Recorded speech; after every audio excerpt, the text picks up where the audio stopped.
The Citroen 2CV was essentially France's version of the German Beetle, a car for the masses. Succeeding that very successful vehicle was no small order. This is the Citroen Dyane.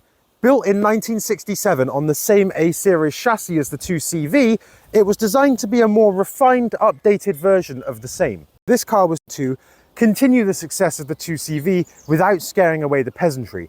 It had doors you no longer needed to nail shut, a hatchback, and it could in theory do 70 miles an hour. It was powered by a 2-cylinder 600cc engine, putting out a terrifying 33 horsepower. And whilst that might not be enough to power even a blender in a Parisian cafe, it wasn't the point of this car. Putting smiles on the faces of the people you drove by, now that's where it's at. This car has been kept in immaculate condition, and I think it's time we meet the man responsible for that. Paul, welcome to the channel. Nice to meet you. Hi Louis, nice to meet you. This is a beautiful car, Paul. So Paul, how long have you owned this car for? I guess around the late 90s, this particular model. Wow. Why did you choose it? I had a 2CV prior to this, and my partner, Judith, has still got a 2CV. And that sort of led on then to a more extended ownership of this kind of car. So when you purchased the 2CV, what year was that? That year was 1982. 1982. And that was purchased from Citroen franchise dealer in Bristol here. It was a quirky car to buy then, shall we say. Yeah. It was a particularly bright model, the Charleston, that not long come out. So that led on to us owning these cars over a number of years, right to this day. Would you say it's time for us to go for a drive? Yeah. Yeah? Let's do it. Yeah. Even in a Citroen Dyane from the 80s, you get stuck behind someone in a Ford Ka. It is strange because this car is so incredibly comfortable. I'm feeling no vibrations at all. What's your favorite thing about this car? It's just all round good fun. Comfort, pleasant engine sound. It's a very pleasant hum as you cruise, say at 50 miles an hour.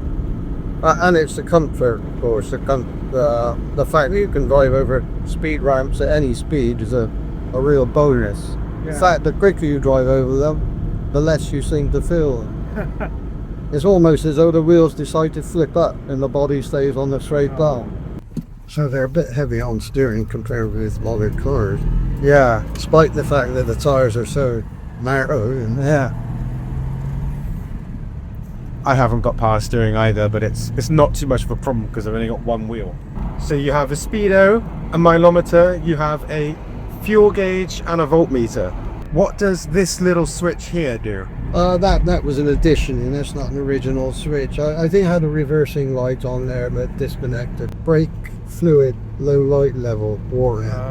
And that's to check the bulb. That's the volt check. Yeah. You know it's working. That's a normal gear stick, which is in a rather quirky position coming out of the dashboard. Yeah, that's your handbrake. Yeah, that's a handbrake. Well, this is the light. The side light, dim light, headlight, etc. And do you find this car is easy to drive? Do you use it a lot? Yeah, absolutely. Yeah. It's very comfortable.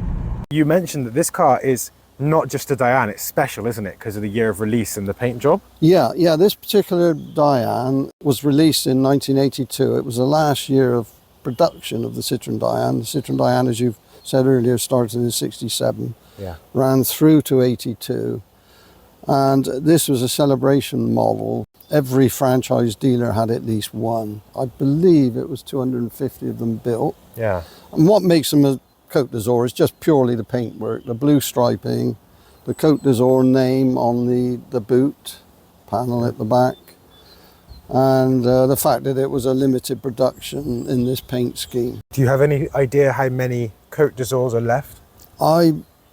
People question that. I've got a feeling, talking to someone recently, that there may be about 7 on the road with MOTs.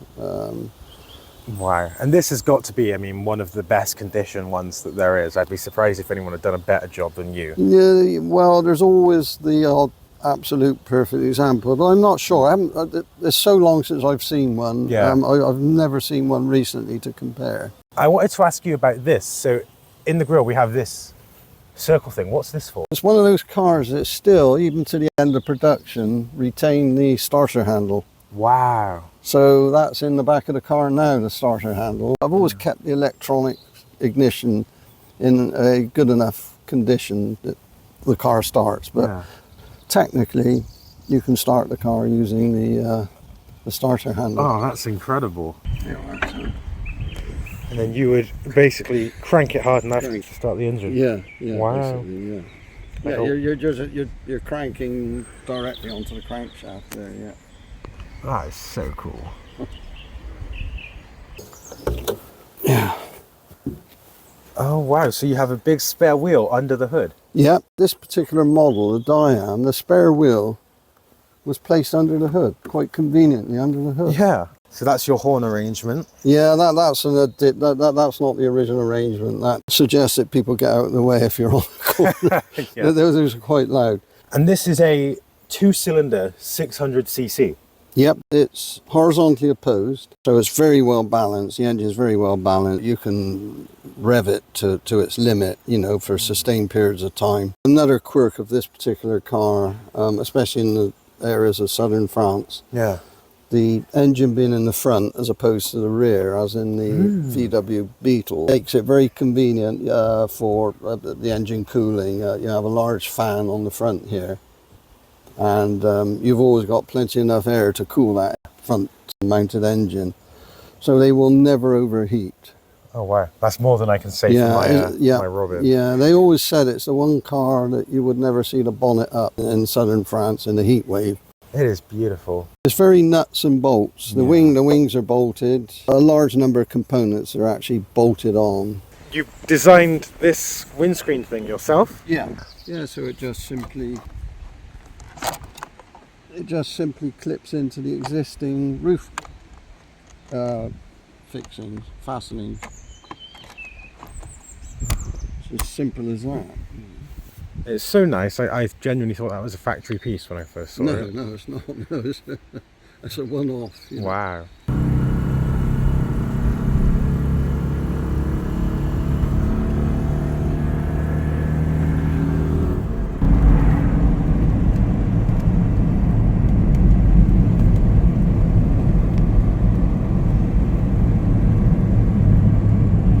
No, the Diane was not built for speed. It was built for getting from A to B with just enough time to flirt with C, have a sip of champagne and an existential crisis, and move on to D. What you do get is one of the smoothest and most comfortable rides of any vehicle ever made. Even now, 50 years later, you'll struggle to find something that cocoons you the way this does. You could comfortably smuggle a dozen eggs across a ploughed field in this thing. In fact, that was one of Citroen's goals. The appearance is as if a 2CV and a tin lunchbox had a baby, and that baby grew up on a diet of cigarettes, cheese, and public defiance. The resulting vehicle, I think, is unusual, but very, very beautiful. The wheels are barely bigger than the ones fitted to my Robin. Wow, there's some camber on that. That is crazy, the amount of I know. And the doors are thinner than the patience of a Parisian waiter. I love the angle of the interior. Think 1973 suitcase, and you've kind of got the idea. The gear stick sprouts from the dashboard like a robotic baguette, and the speedometer is as optimistic as a French general in the 1940s. Only 32,000 miles. No, 132. Oh, it's rolled over. Yeah. Plus, there aren't any headrests. But here's the thing. In its own slow, asthmatic way, the Diane makes you smile. It's a joy to drive. It puts two fingers up at modern complexity and provides you with a mechanical experience that is 100% pure. Driving this doesn't just get you from point A to point B. You arrive at destinations. Children point, everyone asks questions, 0 to 60, yes, if you have enough time. Brakes, they work, technically, handling like a drunk elephant on roller skates, but it doesn't matter because this car is not about speed. It's about character, and it's got character in spades. In a world of touchscreens, lane assist, and electric vehicles, the Diane is a reminder that cars don't need to be clever or fast or even particularly well made. They just need to make you feel something. Would I trade a 430 Lexus for one of these? Not unless I was handcuffed and at gunpoint, but do I love this car regardless? I really do. Ladies and gentlemen, thank you so much for watching this video. It's been a pleasure to have you come on this automotive journey with me. I want to thank the owner of this vehicle for letting me come out here and film it. It is an absolute piece of history, and I'm just so impressed with it. If you enjoyed this video, it would mean the world if you could drop a like and maybe consider subscribing. If you or someone you know has an interesting car from days gone by, get in touch because I'd love to feature it. Thank you. I'll see you next time. Oh, that's cool. If you do that to my car, it'll just roll over. We're the ones that have the last laugh, you see. We own it. Yeah. Yeah, that's right.